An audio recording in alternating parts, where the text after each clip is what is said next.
the whole mom, sort of gig has gotten a bad rap in our culture in the last 30 years or so. I mean, there's been a slight shift back in some ways in recent days, which I think is good. But many still don't attach much respect or appreciation for any role that focuses primarily on the domestic side of life. Things like, taking care of the house or cooking meals or raising kids, man or woman. Sometimes people think that's less or not very important role. And it's true that for a lot of years, women in our culture were locked into these domestic roles and told they couldn't do anything else, right? That was wrong. I think it's nothing short of stupid for anyone to have questioned whether or not a woman can do whatever she chooses to do. She obviously can and has proved so. Because our Western culture basically has abused and trivialized women.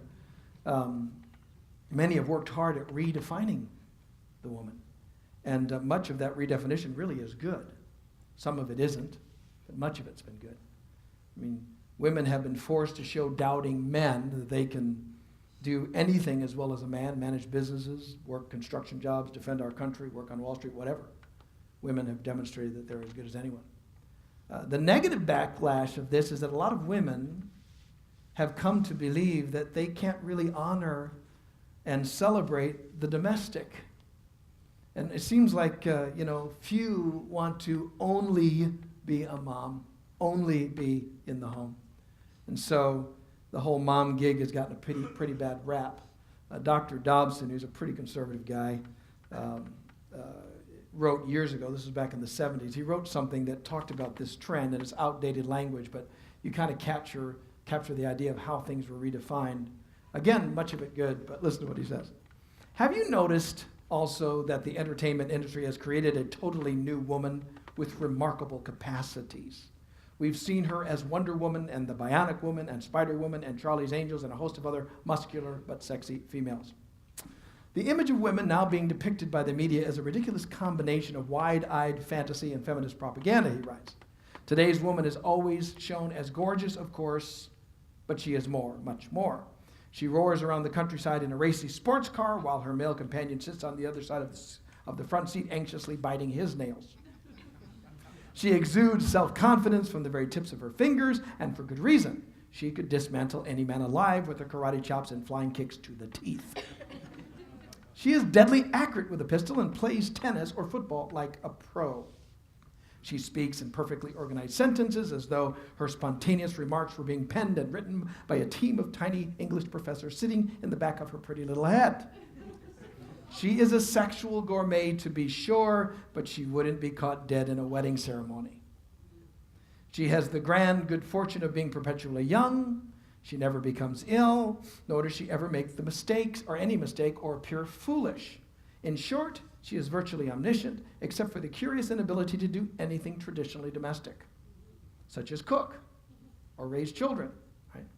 Truly, today's screen heroine is a remarkable specimen, standing proud and uncompromising with a side stance and hands to her hips. Oh yeah, this baby has come a long way, no doubt about that, end quote. Now, I don't think that Dobson was trying to decry the fact that women can do whatever they want to do, pretty much do, and push out of the 19th and 20th century's kind of ideas that told her what she could do. But I think he was pointing to the fact that in doing so, by the culture's crushing women in many ways, women have sort of had to push off of really a very valuable and critical role. And that role is actually being a part of the home.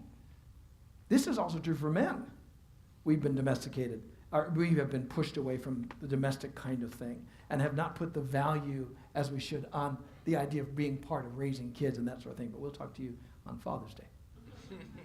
Over the past 20 years, I've purposely had discussions with female high school students and college-age students, asked them what they feel about love and marriage and children. Most, not surprisingly, speak disparagingly about it, about child rearing particularly. I sure don't want kids. I might get married when I'm 70, but I'm sure not going to have any kids, right? Some shyly admit that they would really like to get married, but it's just not in vogue to talk about it or dream about it.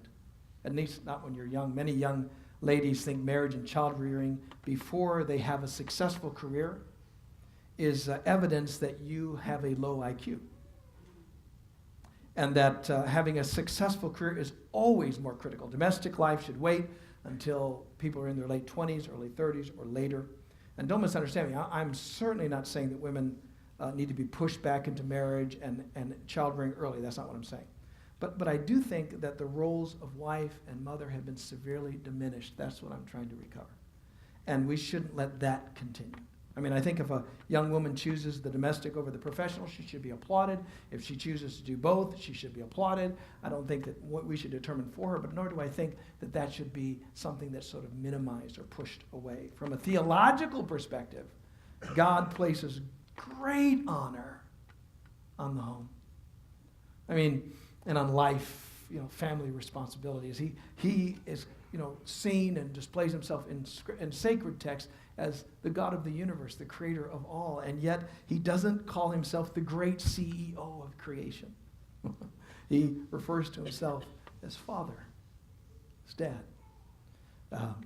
At the crown of his creation, according to the Genesis narrative, when God finally sort of initiates and crowns creation with marriage, he doesn't bring these two together for marriage and lead them together for marriage and say, or doesn't lead them together and say, at last we've got two people together, now we can start a church.